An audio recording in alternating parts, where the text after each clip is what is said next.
Sheikh onabuuza nti mu mwaka oguyise nina ekintu kye nali njagala okugula. Nentegeezaako ku taata wange naŋŋaana okukigula. Naye ne muddiŋŋana nga nze mpulira nkyagala. Ne muddiŋŋana oba oli awanzikirize ngende nkigule enfunda eziwera naye nga bw'agaana. Ekiseera kyatuuka n'andayiririra obutagula kintu ekyo. N'andayirira nze obutagula kintu ekyo. Naye waayitawo akaseera ekintu ekyo ne nkigula nga tamanyi. Era oluvannyuma lw'okukigula kati saagala kumugamba olw'okutya obulabe obuyinza okubaawo wakati wange ye yaŋŋaana ate n'atuuka n'okulayira. Kati mu mbeera eno nkoze ntya kubanga taata yalayira obutakigula. Ate kati mu kukigula kitegeeza okulayira kwe kusaziddwamu. Kati nkoze ntya mu mbeera efaana bweti.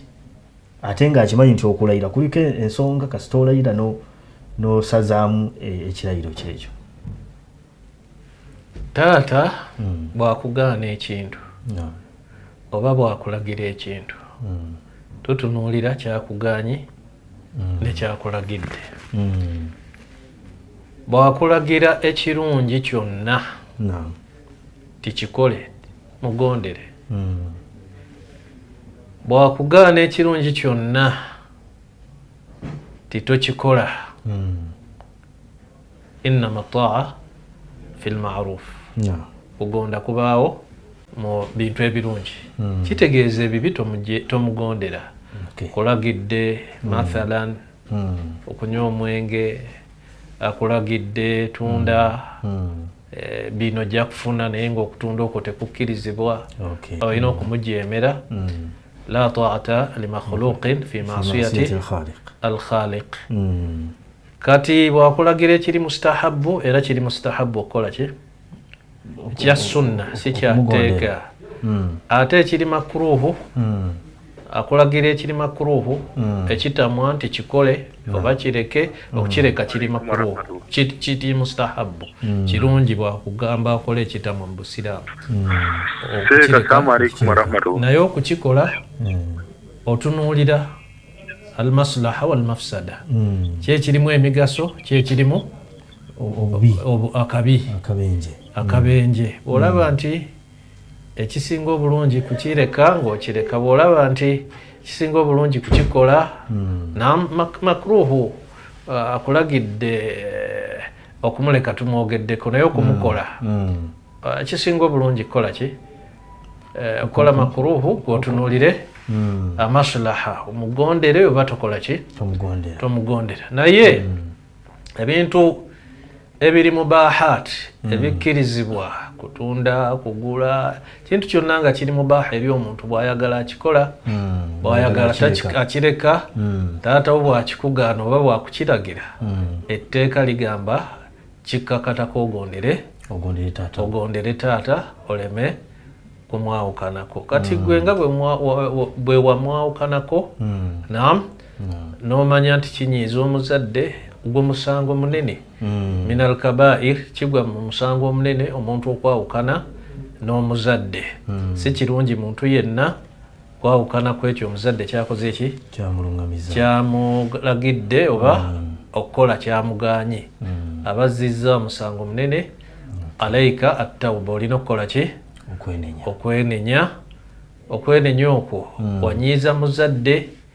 Olina okugenda ekintu kinyiiza muzadde olina okugenda okumwetondera okumusaba akusonyiwe obe okireke.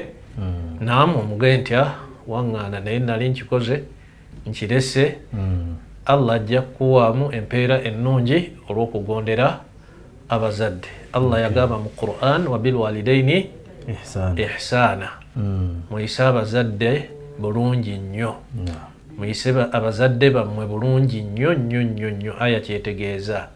Allah mu surati Luqman n'agamba anishkuru li waliwalidayya. Neebaza Allah weebaze n'abazadde. N'akugamba nti wa in jahadaka ala an tushrika bi ما ليس لك به علم فلا تطيعهما نهي صاحبهما في الدنيا معروف بقول غيرا إن جاهداك على أن تشرك به بقول رزا جاهداك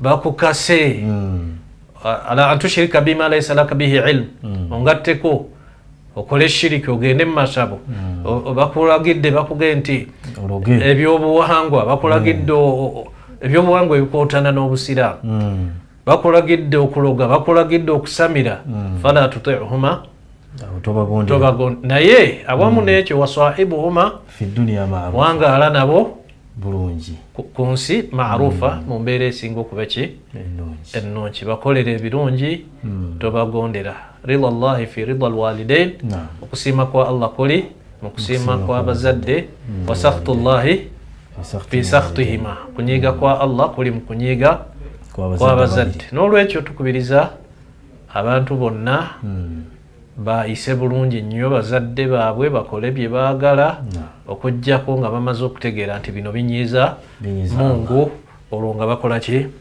babireka Sheikh kafaara eri eddaja muzadde oba yalayira oli n'akikola agudde amenye ekirayiro gwe kikakatako muzadde si ye yamenya ki si ye yamenya ekirayiro